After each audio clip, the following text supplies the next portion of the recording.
At last, fate will bring these three together.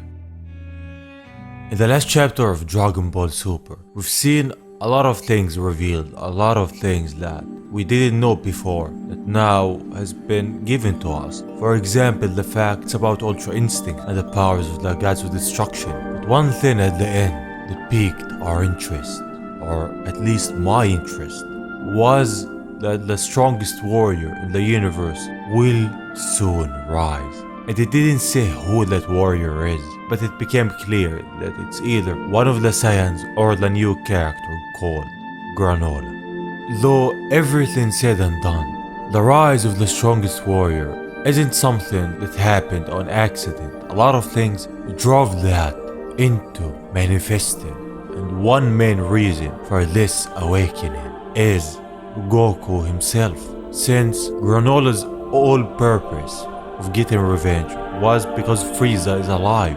The only reason that Frieza is alive is because Goku wanted that at the Tournament of Power. Because of him, Granola might be the strongest, and not just that.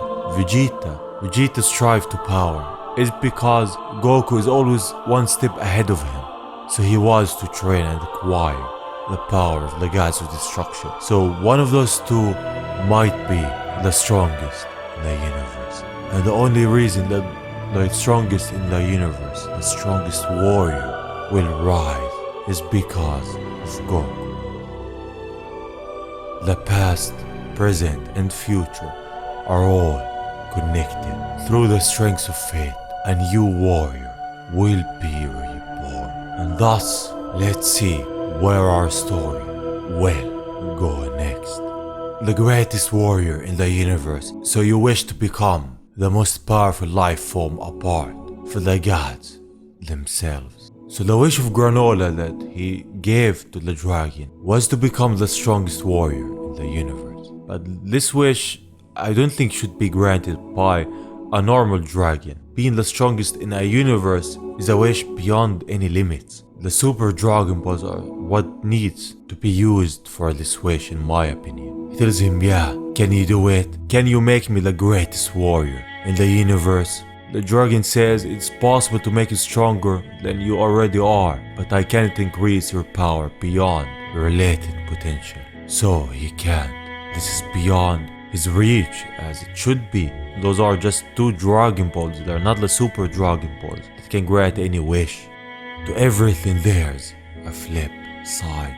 The dragon tells him, however, it is possible for you to become the strongest if you agree to a certain condition, but that decision is up to you. Granola looks at him with determination. He says, if it will make me stronger than anyone else, then I will do whatever it takes. And this is the first time we've seen a dragon from the Dragon Balls given a condition for a wish. Most of the time it's like, yeah, I can't or I can. There's no in between. But this dragon gives him a condition. Yeah, I will make you the strongest in the universe, but you have to give something in return. We know Granola, he will do anything to get his revenge on Frieza.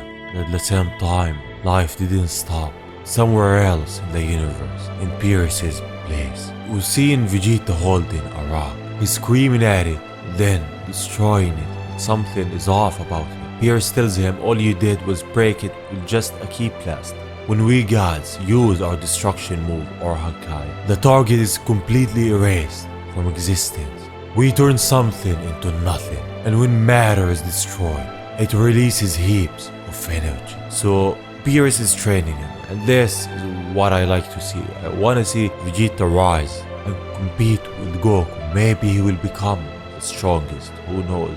But we see the Hakai technique used by Beerus. It gives a giant energy release from it. It even makes Vegeta intimidating. But Beerus is having fun because the explosion never gets old. On the flip side, a bit away from them, Goku's surprised that Beerus is training Vegeta. Which tells him, yeah, that's right.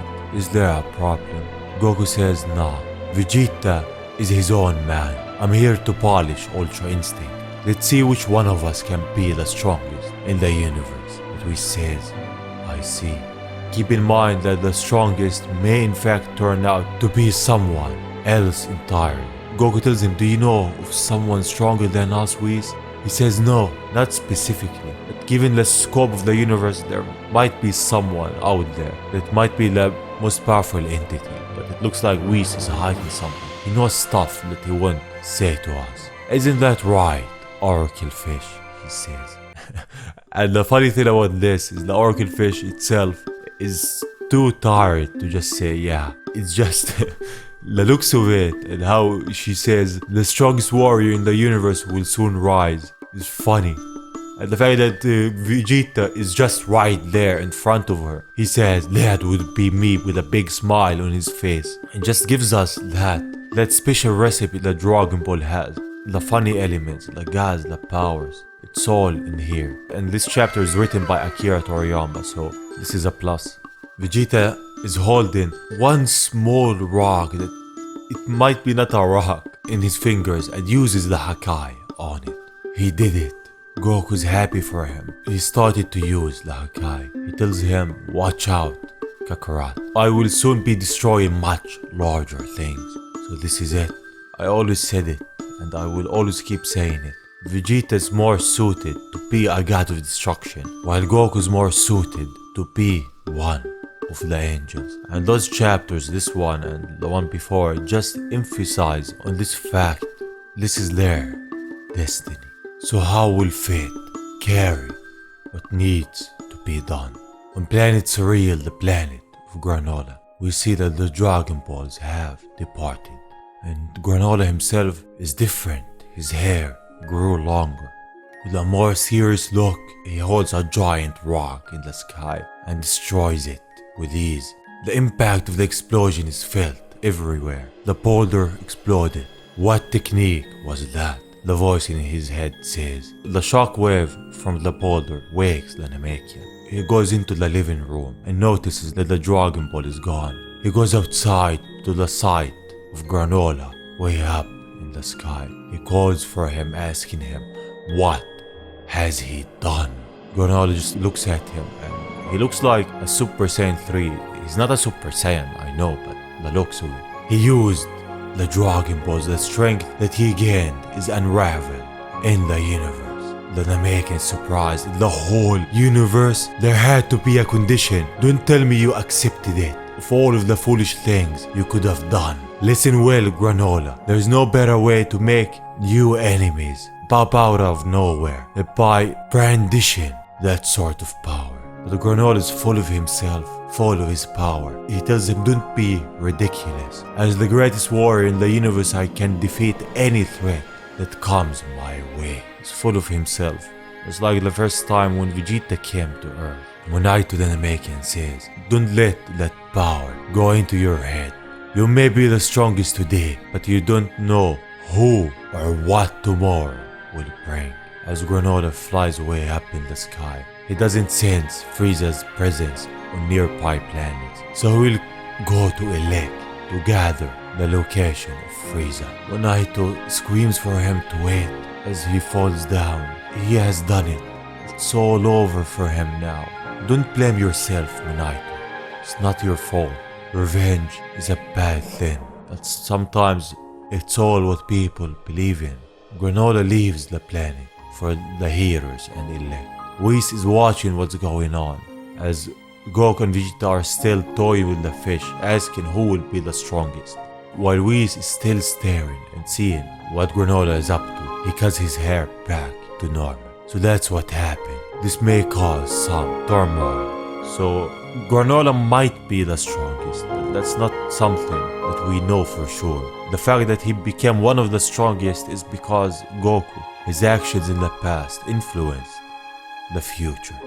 And thus, 2 days later, at the Heeters' base, Granola walks in uninvited. He stands and says, tell me where Frieza is, and they don't wanna tell him. Since he can't stand in front of Frieza, he tells him, you are wrong, I am now the strongest warrior in the universe. They laugh at him and laugh. And then EliZ sends one of his henchmen to fight him. We see the power of Granola. He doesn't even sweat it and start pounding on him. Every time he defeats him, he gets up once more and goes at Granola again. He's dodging his attacks and giving him some of his. His movement is just like Ultra Instinct, if I'm gonna be honest.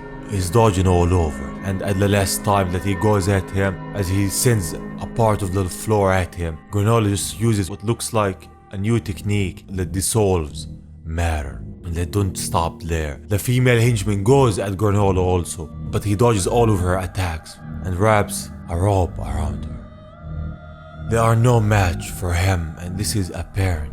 So they stop. EliZ tells him, how did you do it?